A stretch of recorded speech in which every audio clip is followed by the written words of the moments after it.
नमस्कार दोस्तों। कैसे हैं आप सभी लोग। उम्मीद करते हैं आप सभी लोग अच्छे होंगे। दोस्तों, आपको एक ही वीडियो में भारत के पूरे जैवमंडल आरक्षित क्षेत्र जो है कि कंप्लीट करा दिया जाएगा। मात्र 10 से 12 मिनट के वीडियो में यहाँ से बार बार प्रश्न आता है। उन प्रश्नों को आप किसी भी एग्जाम में जाएंगे सही करके आएंगे। और इस वीडियो का यही उद्देश्य है कि जैवमंडल आरक्षित क्षेत्र भारत के जितने हैं उन सबको कंप्लीट करा दिया जाए। और आप लोग इसको याद कर लीजिएगा, 2 बार 3 बार आप लोग वीडियो देखिएगा, आपको ये पूरा याद हो जाएगा। और इसको आप लोग क्या करेंगे कि नोट करके जहां पे आप लोग स्टडी करते हैं पढ़ते हैं वहां पे सामने आप लोग चिपका लेंगे। जब बार बार इनको देखेंगे तो 100% आपका याद हो जाएगा। तो आइए शुरू करते हैं। आपके भारत के जैवमंडल आरक्षित क्षेत्र, इसी को इंग्लिश में बोला जाता है बायोस्फीयर रिजर्व। देखिए, सर्वप्रथम बात करें तो जो बायोस्फीयर रिजर्व अर्थात कि जैवमंडल शब्द का प्रयोग सर्वप्रथम जो है कि एडवर्ड सुएस ने किया था। किसने किया था? तो एडवर्ड सुएस ने सर्वप्रथम बायोस्फीयर या जैवमंडल शब्द का प्रयोग किया था। हमको यहाँ पे जैवमंडल भारत में कितने हैं इसको पढ़ना है। हम इसमें भारत के सभी जैवमंडल को डिस्कस करेंगे, ना कि जैवमंडल आरक्षित क्षेत्र क्या क्या क्या होता है, कैसे होता है। उन सबके लिए मैं आपसे अलग एक वीडियो बना दूंगा। तो चलिए बात करते हैं। देखिए, जो भारत का जैवमंडल आरक्षित क्षेत्र एक आपका है जो कि गुजरात में है। ये कहाँ पे है? तो गुजरात में है। इसका नाम क्या है? कच्छ का रण। और यह जो है कि कच्छ का रण जो है कि भारत का सबसे बड़ा जैवमंडल आरक्षित क्षेत्र है क्षेत्रफल की दृष्टि से। जो पहला आपका जैवमंडल आरक्षित क्षेत्र है वह गुजरात में है, जो कि उसका नाम कच्छ का रण है। और यह भारत का सबसे बड़ा जैवमंडल आरक्षित क्षेत्र है। एग्जाम में प्रश्न आया है कि भारत का सबसे बड़ा जैवमंडल आरक्षित क्षेत्र कौन है, तो आपका कच्छ का रण है। फिर आइए बात करते हैं यहाँ पे आपका जो कि नीलगिरी जैवमंडल आरक्षित क्षेत्र है। और यह कर्नाटक, केरल और तमिलनाडु तीनों राज्यों में फैला हुआ है। जो नीलगिरी जैवमंडल आरक्षित क्षेत्र है वह कर्नाटक, केरल और तमिलनाडु तीनों राज्यों में फैला हुआ है। और भारत का पहला जैवमंडल आरक्षित क्षेत्र कौन है? तो आपका नीलगिरी जैवमंडल आरक्षित क्षेत्र है। ये भी आपका एग्जाम में प्रश्न पूछा गया है कि भारत का पहला जैवमंडल आरक्षित क्षेत्र कौन है, तो आपका नीलगिरी है। अब देखिए यहाँ पे यू लिखा गया है। अभी क्यों यू लिखा गया है, इन सभी चीजों को बताया जाएगा कि इनका इस यू का मतलब क्या है। पहले हमको इसको एक नजर में देख लेते हैं। फिर बात की जाए यहाँ पे केरल और तमिलनाडु दो राज्य में जो है कि अगस्त मलाई जैवमंडल आरक्षित क्षेत्र फैला हुआ है। कौन? अगस्त मलाई जैवमंडल आरक्षित क्षेत्र कहाँ पे है? तो केरल और तमिलनाडु राज्य में फैला हुआ है। और ये बात करते हैं इधर, तो यहाँ पे एक जैवमंडल आरक्षित क्षेत्र है जो कि आपका मन्नार की खाड़ी है। और यह कहाँ पे है? तमिलनाडु में है। यह कहाँ पे है? तमिलनाडु में है। और इसका नाम क्या है? मन्नार की खाड़ी जैवमंडल आरक्षित क्षेत्र। और यह जो जैवमंडल आरक्षित क्षेत्र है वह क्षेत्रफल की दृष्टि से भारत का दूसरा सबसे बड़ा जैवमंडल आरक्षित क्षेत्र है। पहला आपका कच्छ का रण जो कि गुजरात में है। दूसरा आपका तमिलनाडु का मन्नार की खाड़ी जैवमंडल आरक्षित क्षेत्र जो है कि क्षेत्रफल की दृष्टि से सबसे बड़ा जैवमंडल आरक्षित क्षेत्र है। फिर बात की जाए यहाँ पे आपका आंध्र प्रदेश में आपका एक आपका आरक्षित क्षेत्र है जो कि जैवमंडल, जिसका नाम है शेषाचलम। क्या नाम है? शेषाचलम जैवमंडल आरक्षित क्षेत्र है जो कि कहाँ पे है? आंध्र प्रदेश में स्थित है। फिर यहाँ पे आएंगे तो उड़ीसा राज्य में जो है कि उड़ीसा के मयूरभंज जिले में सिमलीपाल जैवमंडल आरक्षित क्षेत्र है। उड़ीसा के मयूरभंज जिले में सिमलीपाल जैवमंडल आरक्षित क्षेत्र है। फिर और इधर आएंगे तो यहाँ पे पश्चिम बंगाल में सुंदरवन जैवमंडल आरक्षित क्षेत्र है जो कि क्षेत्रफल की दृष्टि से भारत का तीसरा सबसे बड़ा जैवमंडल आरक्षित क्षेत्र है। कहाँ पे है? तो पश्चिम बंगाल में है सुंदरवन जैवमंडल आरक्षित क्षेत्र, जो कि क्षेत्रफल की दृष्टि से भारत का तीसरा सबसे बड़ा जैवमंडल आरक्षित क्षेत्र है।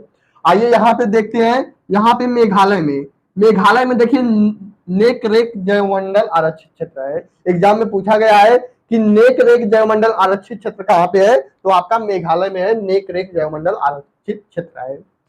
फिर बात की जाए यहाँ पे असम राज्य में है जो कि डिब्रू सिखोवा, इसका नाम क्या है? डिब्रू सिखोवा जयमंडल आरक्षित क्षेत्र जो कि असम राज्य में स्थित है। और इसके ऊपर जाएंगे, देखिए जो एक डिब्रू सिखोवा है यह भारत का सबसे छोटा जयमंडल आरक्षित क्षेत्र है। क्षेत्रफल की दृष्टि से बात करें तो सबसे बड़ा आपका गुजरात का कच्छ का रण और सबसे छोटा है आपका डिब्रू सिखोवा जो कि असम में है।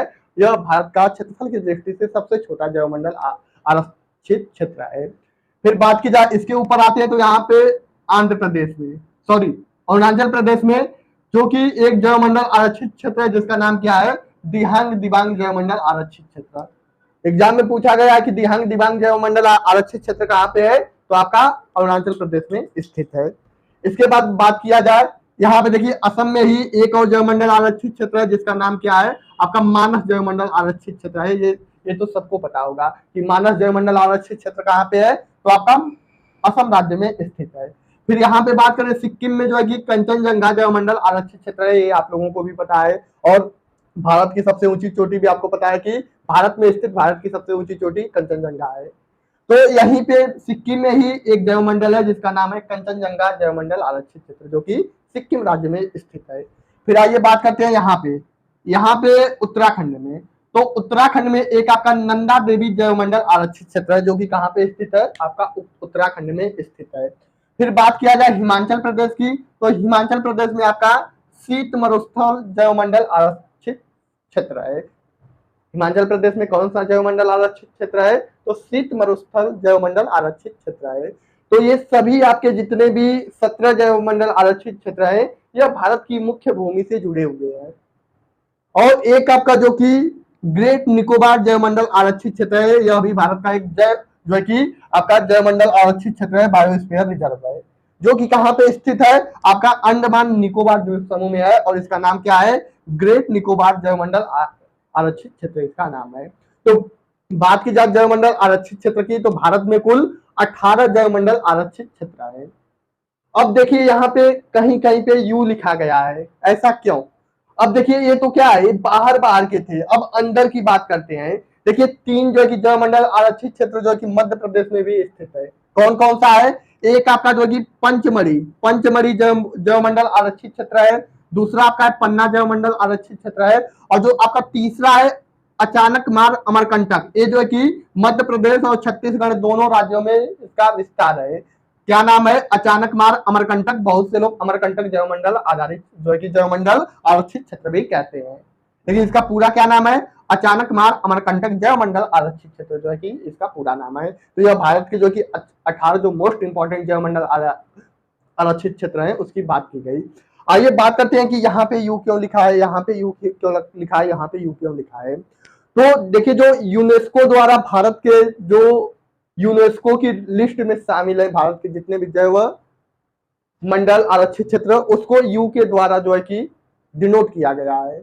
और नवंबर 2020 के पहले जो है कि भारत में 10 जैवमंडल आरक्षित क्षेत्र ऐसे हैं जो कि यूनेस्को की लिस्ट में शामिल थे।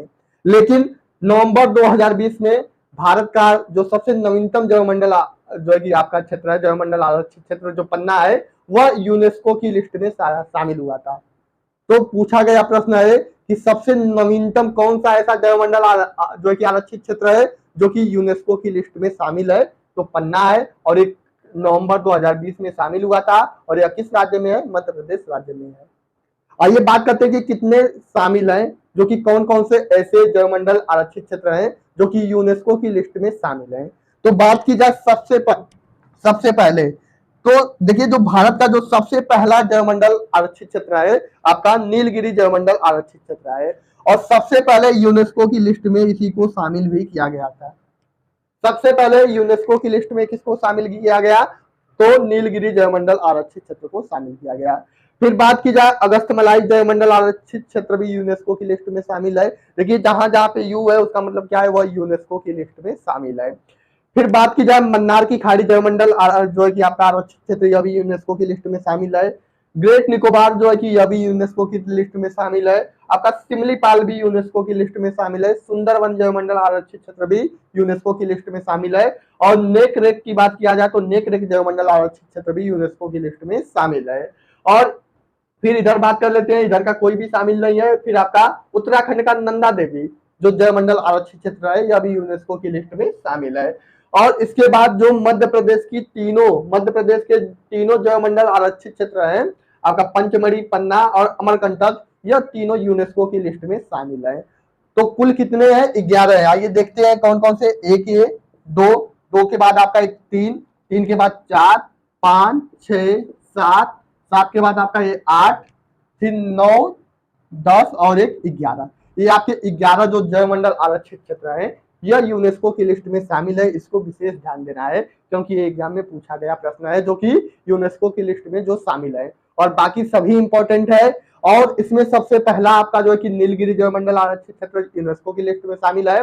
और अभी हाल ही में नवंबर 2020 में पन्ना जैवमंडल आरक्षित क्षेत्र भी यूनेस्को की लिस्ट में शामिल हुआ है, ये भी आपको पता होना चाहिए। तो एक बार आप लोग सभी लोग इसी तरह फिगर बना के नोट करेंगे, एक बार आप लोग स्क्रीनशॉट ले लीजिए और आप लोग अच्छे से इसको नोट करिए और कम से कम 2 से 3 बार इसको वीडियो को देखिए। आप 10 मिनट का वीडियो है, आप लोग दिन भर में एक बार भी इस वीडियो को देखेंगे तो आप 5-6 बार देखेंगे, आपका याद हो जाएगा। चलिए, तो ज्यादा से ज्यादा आप लोग शेयर करिएगा। मिलते हैं अगले वीडियो में। ओके, धन्यवाद, थैंक्स फॉर वॉचिंग।